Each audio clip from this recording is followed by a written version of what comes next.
Have you ever wanted to be praised for doing something creative or doing something artistic without actually doing anything very difficult? Well, pumpkin carving is just that. You don't need to be creative or artistic to make a really interesting pumpkin design. Today I'm going to tell you a bit about how to do an interesting jack-o'-lantern. I'm pretty sure most of us have probably carved pumpkins in the past, at least once. And for the past few years, I've personally been doing a few started doing a little bit more complicated pumpkins, like this one. Today I will tell you the legend behind why it is called a jack-o'-lantern, the history of how pumpkin carving has evolved from the past, and share with you a few tips about pumpkin carving that I've picked up. So, now on to my first main point, the legend of Stringy Jack. This originated in Irish folklore, and Stringy Jack was a trickster who was always playing pranks on people, and when he was about to die, the devil came to collect his soul, and he asked the devil to buy him one last drink, but since he was out of money, he told the devil to turn into the coins to buy the drink with. The devil agreed, and he took the coins, stuck them in his pocket, and put a crucifix in it. Then was able to negotiate with the devil to let him have 10 more years on his life. When those 10 years were up, the devil came back to collect his soul, and Jack convinced the devil to climb up a tree. When the devil did so, he drew a bunch of crucifixes on the tree, trapping the devil in the tree. Then he bargained with the devil to not have the devil come and collect his soul, and the devil agreed. Then, when Jack died, he went up to the pearly gates of heaven and was ejected because he was a horrible person. And when he went down to hell, the devil rejected him because he had made the promise, and so Stringy Jack had to convince the devil to let him keep one coal because it was so dark, and to this day he is wandering through the earth with that one light.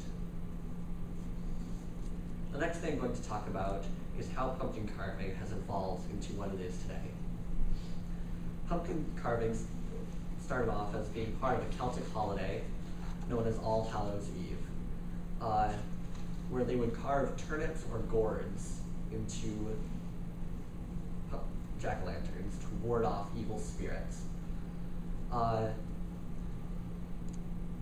Irish were the first people to bring the pumpkin carving tradition to the US in about the 1800s, and then they discovered the pumpkin, which is native to America, and ever since then it's easier to carve than a gourd or a turnip, so that's what they've been using ever since. According to the NRF, National Retail Federation, about 50% of people carved pumpkins in 2010.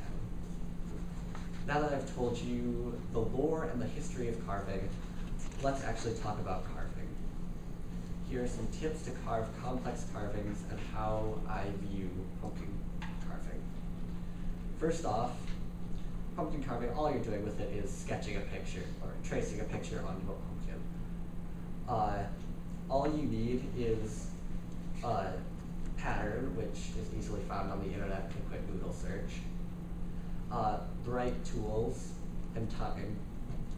This pumpkin took me, it's unclear, but this one took me about 5 hours. So if you have the time, it can make some interesting pictures. The tools, one of those $5 kits you can pick up at the store works perfectly well, the plastic stuff. I mean, my family's had those for years, and they've all stood up. And a screwdriver, a flathead screwdriver. I probably used it for about 4 hours on this one. So, and according to Alex Wurr, a professional pumpkin carver, who's done that, to make a pumpkin last longer, you put it in the bathtub and fill it up with water to have all the moisture to keep it wet, because if it's, when it dries out, it'll be destroyed easier and fall apart easier. In conclusion, I've told you the legend of Stringy Jack, the history of pumpkin carving, and given you a few tips on how to do your own. And I hope that you too might decide to carve a pumpkin, a more fun design on a pumpkin next year.